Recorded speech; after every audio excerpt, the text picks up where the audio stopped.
Myth number 1. Myth number 2. Myth number 3. Myth number 4. Myth number 5. Myth number 6. Myth number 7. Myth number 1. Myth number 2. Myth number 3. Myth number 4. Myth number 5. Myth number 6. Myth number 7. Oh, shut up, Barry. A myth takes a long time to build up. What you're talking about here are not myths at all.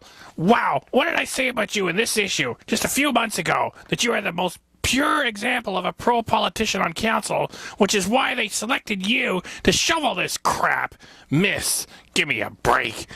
Anyway, I don't have a lot of time, so I gotta hurry up and answer all of your alleged myths.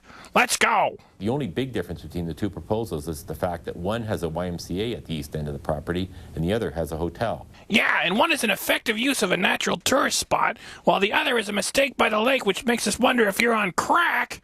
Otherwise, both are proposing largely commercial uses for the site. I'd like to take this opportunity to clear up some misinformation about Council's decision directing staff to negotiate with the Y Correct group of companies instead of the Porter Forecast group.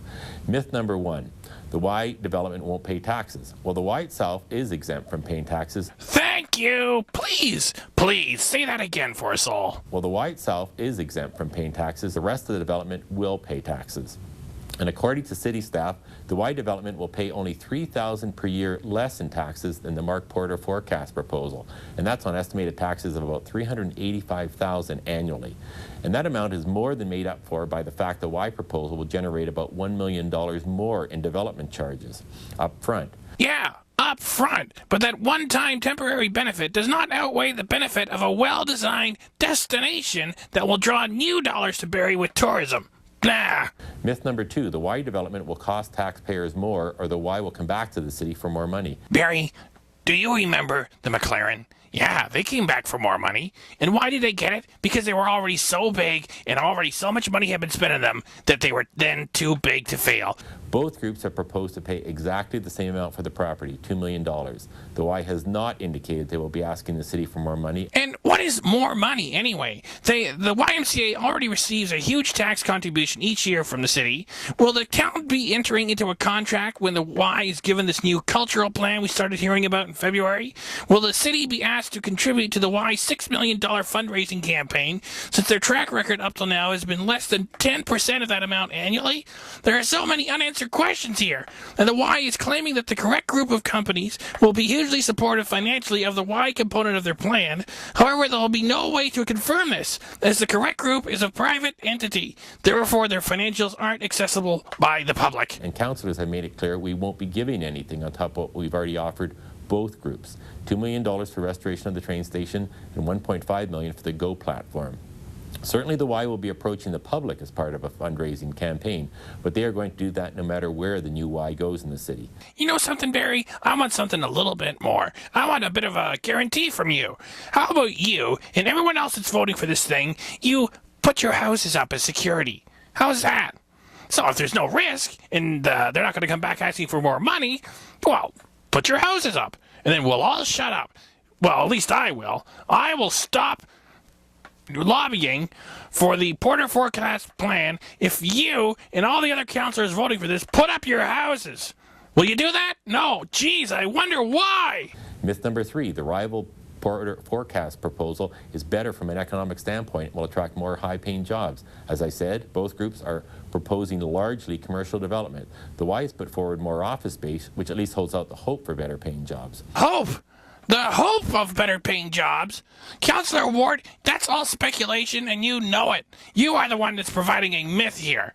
Now, everybody would like to have a higher-paying job, but it all comes down to a roll of the dice. And you can put your YMCA anywhere. This is a natural tourist spot. We got a better chance for the higher-paying jobs with the Porter Forecast proposal. Myth number 4, the Y doesn't have any plans for the Allendale Station buildings and won't restore them. No. That's not a myth. That's not even part of the argument from either side. That's not a popularly held belief. Oh, the YMCA isn't going to do anything at all with the buildings. I guess I could knock them all down. Keep talking, myth maker. The truth is, the Y will be required to restore the Allendale Station to the satisfaction of the city before occupancy is granted on any other buildings. The use of the former station buildings will be determined by a study being conducted at the Y's cost, but there will be some kind of community use in the end. Some kind of community use. Yeah, I know what that is. You'll be able to hang out and see what the former train station now looks like a train wreck. Oh, we're gonna get the experts to look at this. Yeah, that makes sense. The reason why the world's such a mess is because we're already following too many experts and not taking any practical advice from people that know how to get the job done. Oh, let's see. The Mark Porter Group actually knows how to restore buildings. And if you want to see some of his handiwork, you can take a look at Shutter's Restaurant. Well, instead of that, let's go with a study with some more experts who will probably screw it all up, and then they'll have to do a rush job to save face and money after they go over budget. Yeah, that makes a lot of sense. Myth number 5, the Y is a private club. This is strictly a semantic argument. No, it is not a strictly semantic argument. It is strictly the truth. The YMCA is a private club, Councillor Ward. That is how the Y is described in the current city zoning bylaw. But the Y says no other municipality categorizes the Y in the same way. In fact, the Y is open for all. No, it is not. It's not. The YMCA is not open for all. You cannot go in there and hang around for free like you can at a public park. You don't even know what a private club is. And about 30% of its users pay subsidized rates. It also provides immigration and youth services along with daycare. Oh, great. Immigration, youth services, social services, and daycare. And 30% subsidized traffic. That's great. That's going to really go great at a nice natural tourist spot. You're an economist. You should be writing books. We're going to get out of this recession by listening to you, Councillor Ward. Give me a break. Furthermore, any other health club or fitness center would be allowed to set up on those Allendale site with the current zoning in place. Yes, somebody could lease some space in some of the retail there and open up a small gym or recreation facility of some kind. But it's not like that we would have given the whole thing away to Good Life if they had showed up and said they were going to build something of the same size of the YMCA. That too would not be an effective tourist area, and that's why we're against it. There. Myth number 6, most Barrie residents prefer the Mark Porter forecast plan. Actually, we have no way of knowing what Barrie residents want.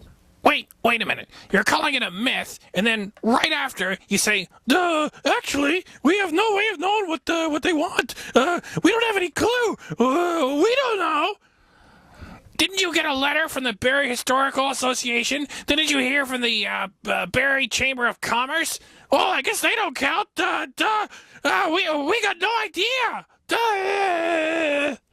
As councillors, we've received a fair number of phone calls and emails on this matter, but they were split on the issue. Everyone who spoke at the council meeting was against the Y proposal. That's true, but that's because of council rules. Only those opposed to a committee recommendation can make a deputation. I suspect if the city's general committee had recommended the Porter forecast land, we would have had an equal number of Y supporters making deputations. That's great. You chose right then to explain to everybody how the deputations process works. Oh, the reason why you saw everybody talking against it is because that's how the deputations work. You have to be in opposition to something. Thanks, Barry. Maybe next time, or maybe you can do a version 2 of this. You could include information about what happens when you write a letter to Barrie City Council. It gets accepted by front office, and then it gets sent to all the councillors, including me, Barry Ward. Then I can stand here and go, it's a myth. I don't know what's going on. Myth number 7, this decision by council was not transparent. That's just not true. We've held every meeting on this matter in public, and we've made every decision on this matter in public. I know of no meetings at which any council members got together to discuss the various proposals, apart from those public meetings. Yeah, and I know of no meetings in which it was held in an open hall format. I don't know of any meetings like that. Sitting around and watching council go to work is not the same thing as having a dialogue with them on live television. So in summary, we had 2 groups proposing to develop the site, both with some merits and some drawbacks. 9 of the 11 council members felt the Y correct plan was better. Okay, that's pretty much the only truthful thing that you've had to say. Is that 9 of the 11 liked the YMCA thing better? So now nobody ran on this in 2006. So it's a decision that's come up, and there's a lot of people who are going against it. That's what makes horse races. I just wish that you didn't have to dismiss everybody's arguments as a myth right across the board. Myth, myth, myth, myth, myth. Myth. And if that is what you have to resort to doing, I don't think that you have the superior position, Councillor Ward. Now go order me a pizza, buddy. 9, 6, 7, 11, 11, 9, 6, 7, 11, 11.